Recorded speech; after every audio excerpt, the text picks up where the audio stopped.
લક્ષ્ય ન્યૂઝ, એક નજર, એક લક્ષ્ય. જલિયાણ ચોકડી ખાતે સ્પીડ બ્રેકર બનાવવાની કામગીરી શરૂ.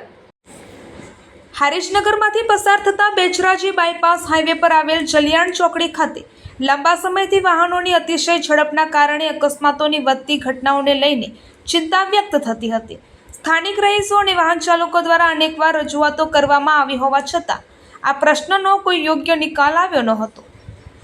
આ મુદ્દાની ગંભીરતાથી લઈને હારીજનગર વિકાસ કમિટીના સક્રિય સભ્ય અને એડવોકેટ પુષ્પકભાઈ મંગેશભાઈ ખત્રી દ્વારા મુખ્યમંત્રી, જિલ્લા કલેક્ટર પાટણ તેમજ માર્ગ અને મકાન વિભાગને લિખિત રજૂઆત કરવામાં આવી હતી. આ રજૂઆતોમાં જલિયાણ ચોકડી ખાતે વૈજ્ઞાનિક પદ્ધતિથી સ્પીડ બ્રેકર બનાવવાની સાથે ચેતવણી સૂચક બોર્ડ લગાવવાની માંગ ઉઠાવવામાં આવી છે.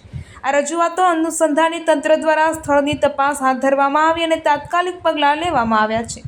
જેના ભાગરૂપે આજથી જ બેચરાજી બાયપાસ હાઈવે પર જલિયાણ ચોકડી ખાતે સ્પીડ બ્રેકર બનાવવાની કામગીરી શરૂ કરવામાં આવી છે, જેના કારણે સ્થાનિક લોકોમાં રાહતની લાગણી વ્યાપી છે.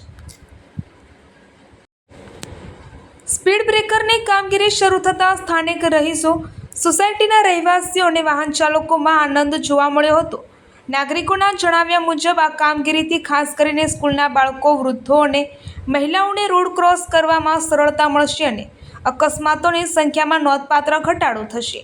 આ મુદ્દે પ્રતિક્રિયા આપતા પુષ્પકભાઈ ખત્રીએ જણાવ્યું હતું કે નાગરિકોની સલામતી સર્વોચ્ચ પ્રાથમિકતા છે.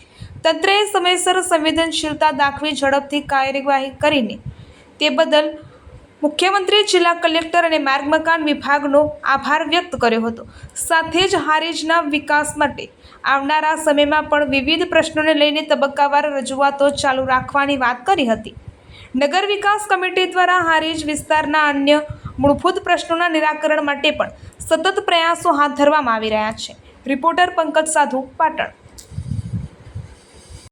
પુષ્પકભાઈ ખત્રી છે.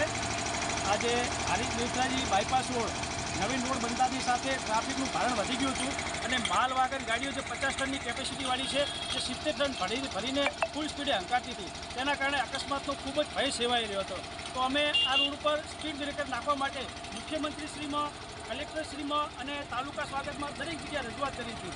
તો આ રજૂઆતના પરતે પહેલાં તો સ્ટેટ રોડ વિભાગ દ્વારા એવો જવાબ આવ્યો કે આ બમ્પ આ રોડ ઉપર યોજનામાં નથી, છતાં અમારી ધારદાર રજૂઆત અને પરિસ્થિતિની ગંભીરતાને જોઈને તંત્ર દ્વારા આખરે સ્પીડ બ્રેકર નાખવાની કામગીરી શરૂ કરવામાં આવી છે. અને આ વિષયમાં અમને મીડિયાએ પણ ખૂબ જ સપોર્ટ કર્યો છે. અમે મીડિયાનો અને આખરે તંત્રનો અમે ખૂબ ખૂબ આભાર માનીએ છીએ. આ સ્પીડ બ્રેકર નાખતાની સાથે અહીં અકસ્માતો ઘટી જશે. જે ફૂલ સ્પીડે ગાડીઓ જતી હતી તે સ્પીડો લિમિટ થઈ જશે. આ જલિયાણ ચોકડી ઉપર ખૂબ જ અકસ્માતોનો ભય સતાવી રહ્યો છે. આ સોસાયટીના બાળકો સ્કૂલે ભણવા જાય આ રસ્તો મુખ્ય 4 રસ્તા કહેવાય છે, જે ગંજ બજારમાં